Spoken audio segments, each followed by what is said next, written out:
Halo, selamat pagi. Pada hari ini saya akan tunjukkan secara basic atau untuk pemula yang ingin melakukan sambung pucuk durian. Jadi pada hari ini saya akan tunjukkan langkah-langkah untuk pemula dalam melakukan sambung pucuk durian. Pada kali ini, sebelum kita akan melakukan penyambungan, saya akan perkenalkan dulu alat-alat yang harus disediakan. Bisa menggunakan alat-alat yang ada di sekitar kita, bisa menggunakan juga alat-alat yang memang disediakan oleh toko-toko pertanian untuk menunjang proses dan kita melakukan penyambungan. Pada hari ini saya akan perkenalkan alat yang pertama. Ada gunting pangkas, ini untuk memangkas entres. Kemudian ada pisau okulasi. Saya biasanya menggunakan 2 pisau okulasi yang tajam. Dan pisau okulasi ini harus steril. Tidak boleh dikupaskan ke bawang, tidak boleh dikupaskan ke lain-lain. Khusus untuk okulasi. Dan dia harus juga tajam. Setajam silet. Dia tajamnya seperti tajam silet. Begitu juga dengan ini. Biasanya juga saya menggunakan silet atau biasanya cutter saja. Silet atau cutter bisa. Kemudian untuk pengikatan kita menggunakan tali es lilin yang diracik seperti ini, yang dikecilkan, kemudian ditarik. Kemudian untuk sungkup kecil kita bisa menggunakan plastik es. Ini sederhana saja, plastik es. Atau kalau untuk skala kecilnya kita bisa menggunakan plastik es lilin untuk membungkusnya. Jadi seperti ini, plastik es lilin. Nih, nah, dia menggunakan plastik es lilin saja dibungkus. Kemudian saya akan kenalkan juga entres. Sini kita menggunakan entres durian lokal lah ya, tapi yang berkualitas, jadi kita unggulkan. Kemudian untuk tutorial cara memilih entres, perhatikan daun, jangan terlalu tua, jangan terlalu muda, dan pastikan dalam kondisi yang sehat, yang subur. Kalau bisa dipupuk dulu pohonnya. Kemudian untuk persyaratannya harus ada mata tunas yang nanti akan muncul menjadi tunas. Harapannya ya mata tunas ini yang akan muncul menjadi tunas baru. Jangan sampai memilih entres yang tidak memiliki mata tunas pada ketiak daun, karena tidak akan tumbuh. Jadi harapannya akan tumbuh itu ya mata tunas ini yang ada di ketiak daun. Oke, jadi kita sudah memiliki entres, ada beberapa entres. Kemudian akan saya perkenalkan juga syarat batang bawahnya seperti apa. Kita bisa menggunakan batang bawah yang usia 2-3 bulan seperti ini. Usia 2 bulan.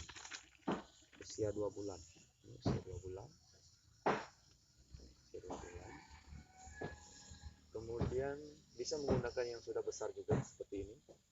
Ini sudah hampir 1 tahun ya. Sudah besar batangnya.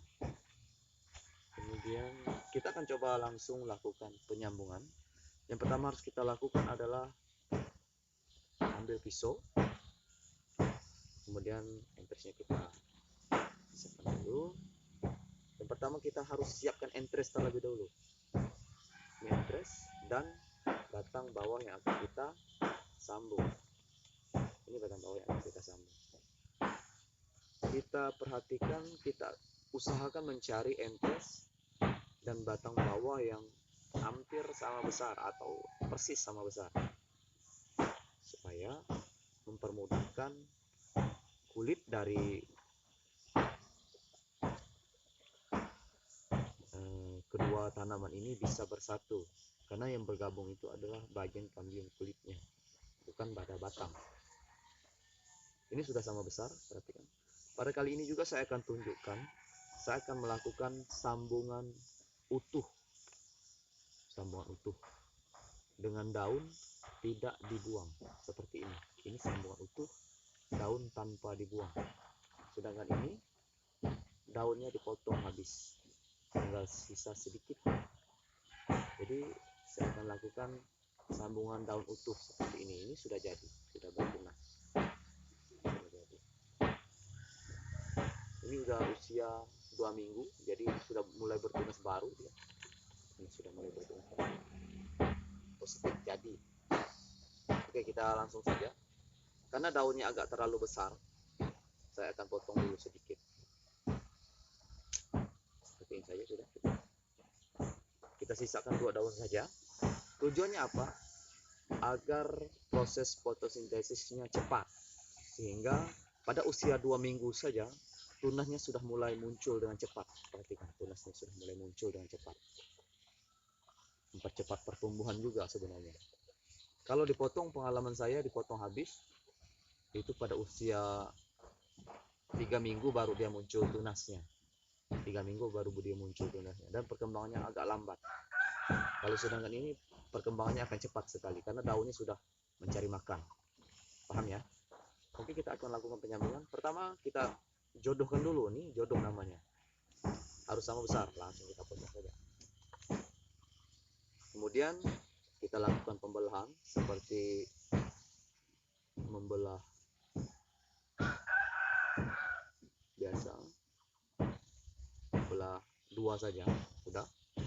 Kurang lebih 2 cm saja cukup. Kemudian entrestnya kita sayat. Usahakan menyayatnya dalam 1 kali sayatan supaya tidak ada luka ataupun memar. Bentuk kapak, sayatnya bentuk kapak. Sayatannya juga harus halus. Itu sayatan pertama. Dalam 1 kali gerakan saja, tidak usah sampai berkali-kali seperti itu. Satu sayatannya dalam 1 gerakan saja seperti ini. Kemudian sebelah lagi 1 kali sayatan. Sayatan pertama, jangan digerak-gerakkan lagi, cuma dalam 1 kali gerakan sayat sampai dia tipis. Sampai dia tipis, kita tipiskan lagi bentuk seperti mata kapak. Sudah tipis. Kemudian kita masukkan.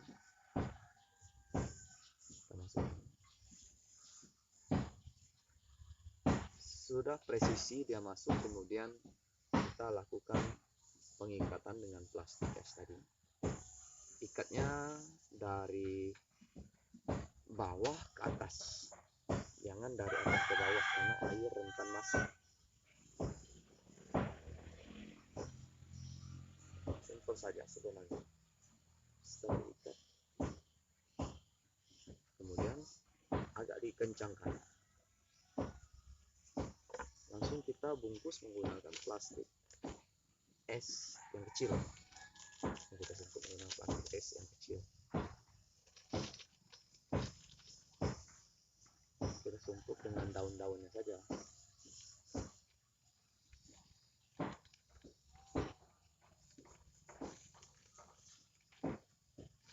Ini sudah.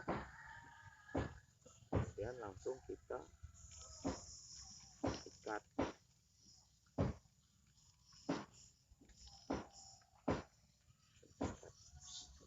Ya, seperti ini. Langsung kita ikat. Usahakan nanti ikatnya plastiknya agak panjang sedikit.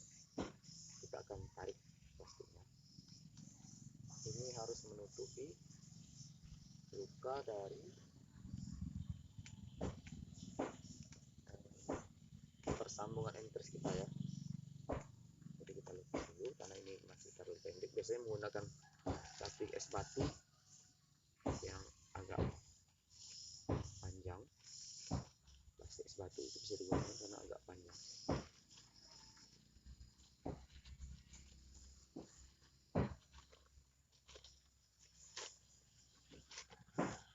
Oke, sudah. Kita akan masukkan kembali.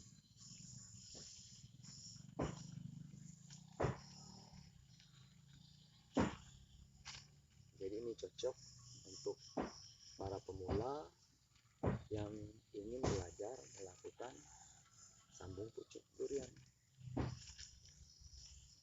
Ya, kalau ada yang unggul-unggul di daerahmu, kenapa tidak dikembangkan kan gitu. Daripada beli bibit terus, mendingan buat sendiri.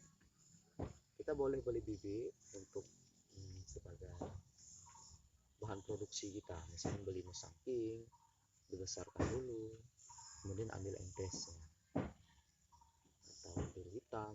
Nah, ini sudah selesai. Nah, jadi setelah selesai dilakukan sungkup kecil seperti ini, kita masukkan lagi ke sungkup yang besar. Saya biasa seperti itu. Sungkup yang besar, maksudnya semua yang sudah saya lakukan sambungan tadi saya masukkan kembali ke dalam sungkupan yang besar ini. Saya masukkan kembali dalam sungkupan besar ini. Jadi ada ratusan bibit yang ada di dalam sungkupan ini. Ini yang sudah berusia 2 minggu sudah selesai dan siap untuk dipindahkan polybag yang lebih besar lagi supaya perkembangannya lebih cepat. Kemudian itu yang berumur 2 bulan tadi. Kemudian kita akan praktikkan juga yang menggunakan batang yang besar seperti ini. Ini udah hampir 1 tahunan juga, lama besar karena di polybag kecil. Kita bisa menggunakannya langsung dipotong saja sesuai keinginan mau di bagian mana. Menggunakan gunting pangkas seperti ini.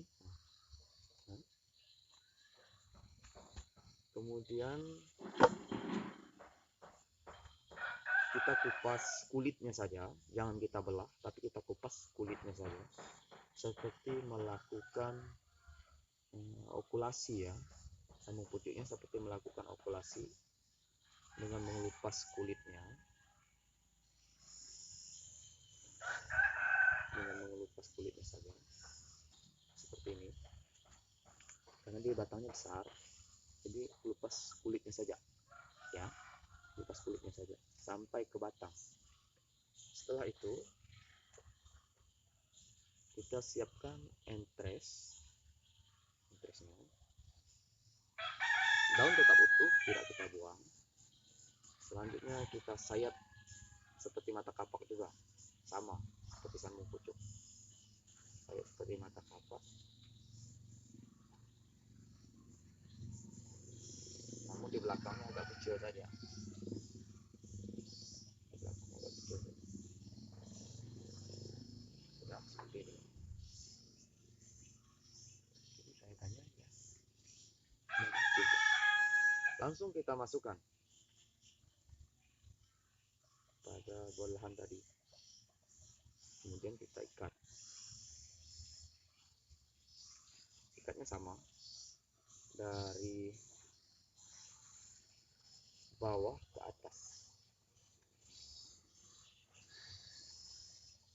Ikatnya jangan terlalu kencang dan juga jangan terlalu pelan, harus dibiasakan. Ikatnya sedang-sedang saja. Setelah ini kemudian kita sungkup lagi menggunakan plastik es. Ini yang batang besar ya. Walaupun batangnya tidak sama besar, tapi bisa kita sisip. Modelnya seperti kita melakukan top walking. Kita sisip dengan mengupas kulit saja, tidak membelah.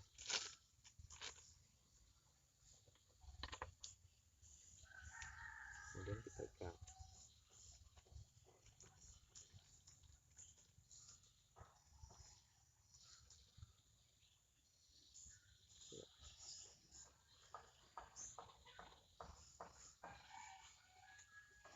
Nah, sudah selesai. Simpel bukan? Jika ingin membuat bibit di rumah sendiri, ya belajar. Jangan sampai beli terus bibit ya. Sukses selalu. Dan jangan lupa juga saksikan video-video saya berikutnya di YouTube channel Osia Masif Official. Salam pertanian.